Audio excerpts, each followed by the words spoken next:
What's going on, YouTube? It's me again. Information back. Gonna make another video today on just some helpful tips for newbie preppers like myself. Things that I've purchased, things that I think will be very helpful in an SHTF situation. Okay, my phone's going off. Y'all gotta forgive me. This is like the fourth video I tried to do today. It seems like crap keeps happening, whether my iPad's not charged or it was just situation after situation. So this is like the third or fourth time that I'm trying to record this. Hopefully everything goes right. So let's jump right in. The first thing I wanted to talk about, and that's going to be very important for you to prepare and have, is alternative lighting or an alternative light source. Okay, in a shit hits the fan situation, outside of food, you know, and water, your basic sustenance items that you're going to need to survive, you're also going to want a source of light. Okay, when the electricity, or if the electricity goes out and you don't have something to guide your way in your home, you know, and the sun goes down, you know what they say, the freaks come out at night, right? So you want to definitely be prepared in the event that you do not have electricity. Okay, so DimCAD was the one who put me on with this idea. These tap lights, I got them from the Dollar Tree. Okay, I believe it's 3 to a pack for $1, very inexpensive. Okay, they also have this 3M sticker on the back, so you can pretty much pop these wherever you want to, in your closet, in your hallway, wherever you need light to be. You can pretty much put those in those areas. It's also a great alternative if you are not wanting to use candles, or you know, if you feel candles would cause a fire hazard, then the tap lights are definitely the way that you'd want to go. Okay, aside from that, from eBay, I got 2 of these tactical LED flashlights. Okay, 2 of them, they were $4.92 plus $3.98 shipping and handling. Okay, and I'm such a dweeb. Okay, I was so excited to show you guys this flashlight because it has a dimmer on it. And I'm like, ooh, I got a dimmable flashlight. I can't wait to show the people what I got. So my dumb self, I go to put my batteries inside and push the button. Nothing happens. So I'm like, well, what the heck? Come to find out, this flashlight does not take AA or AAA batteries. Okay, the type of battery it takes is a rechargeable battery. It's a weird name, 18650 type battery, and I'm like, honestly I had to Google that because I didn't even know what the heck that was. So that brings me to my next point, guys. When you're purchasing these things and you're preparing, you know, for a SHTF situation, don't just buy them and put them in your closet. Okay, you're gonna definitely want to test your preps. Make sure that you know how to use all your material, because in the event that you need it, you don't want to be fumbling around, you know, without a plan. Definitely want a plan. That's what we're doing this for. We're preparing. So don't buy the stuff and don't use it. Okay. Let's see. Next thing I want to talk about, food preparation. Once again, my house is all electric. Okay. If the lights go out, how am I going to prepare food for myself or for my family? And I like to eat. Okay. I'm just going to keep it real. I gets down. So in that situation, you are going to want to be able to have a way to prepare food. All right. The first thing that I went out and purchased, once again, from eBay. All right, guys, this was very inexpensive. It's a solo steel stove. It's a survival stove. Okay, it's lightweight, it's compact, it's made of hard stainless steel, and the best thing about it, this thing does not require fuel. You can use twigs or sticks, anything that you can find that's, you know, flammable. And again, it doesn't require fuel in order for you to utilize it, and in order for you to prepare food. So this was a cool little thing that I got. I'll put the links to everything when I get this video done. Okay.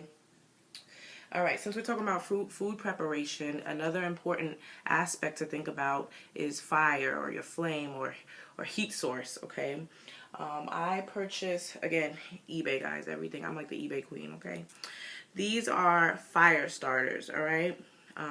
It was a 5-piece metal match magnesium fire starter. So it comes with 5 of these. I purchased 2 sets, so I have 10. And as you can see, it has this little twist off cap. You twist this off. Okay, there's a piece of fabric here and metal, and on this side is a piece of flint, so you can strike it, and this thing will light over, it's thousands of times that it'll light, and it'll give you a flame when you use that. Okay, so that's, to me, something very important to have. In addition to lighters and things of that nature, I think it would be good to have some fire starters on deck if you can. All right. Next topic, medical supplies. Very important, very overlooked a lot of the times when you're prepping. Think about a situation where you can't call the hospital, you can't call 911, 911's not coming for you, okay? What are you going to do? Are you going to be able to perform, not surgery, I mean, hell, if you're a doctor, then by all means have at it. But I, by any means, not a doctor, not a nurse, but there are things that you can do to prepare, and I would say start with building yourself a medical supply kit, okay? Of course, you want to have antiseptics. This is rubbing alcohol, Walmart, 88 cents, maybe even cheaper. Hydrogen peroxide, once again, very cheap and affordable, easy to get. Start storing these up now so that you have it, you know, store it. And then also, there's ways you can use this for fuel. I saw a video, they had a stove and they used alcohol as their fuel source and was able to cook an entire meal, and it burned very slowly. So that's another idea that you can look into and also do your own research, okay? In addition to that, this is a a military style suture kit that I got from Amazon.com. It roughly cost me $10, no shipping. Okay, I got it in about a week. I have not, I should say, used this as of yet, but I do plan on practicing within the next couple of weeks or so. But it does have your surgical blades, and when I say practice, I'm not practicing on myself. Okay, I'm not gonna cut myself and see if I can suture it up. The gentleman who I saw, I forget his prepper channel, he used pigskin. He purchased pigskin very inexpensively from his local market, and the pigskin, surprisingly enough, has skin that's very much close to human skin, so you can, you know, use that to practice your sutures on. And in the event that yourself or a loved one gets cut and you need to perform, you know, a suture yourself because no one else is available, you know, you'll have the experience, you know, to do so. Again, YouTube is so beneficial to us. There's so much information out there that we just need to utilize, okay? All right, what's next? Oh, these are Mylar thermal survival rescue blankets, okay? It came with 10 in a box. They were $8.95. These things, once you open them up, they basically will keep your body heat and preserve your body heat. Preserve your body temperature in a, you know, a shit hits the fan type situation if you don't have heat and you do not want to be cold, you know. These, I believe, would come in very handy. I still have to do more research because I'm pretty sure there's other ways to use these things. I'm wondering if you can reverse them and also use them to take heat away if it's too hot and you don't want all that heat. So again, very important to think about if you know, you may or may not need it. I wanted to bring up another thing real quickly. It was from the Preppers Network that they made a video letting you know that you can go on FEMA's website. I'm gonna find it real quickly. From FEMA's website, there's a way to go state by state and search to see what disasters occur most frequently in your state. And I say that this is important because if you live in Florida, you're not going to be too much worried about a source of heat.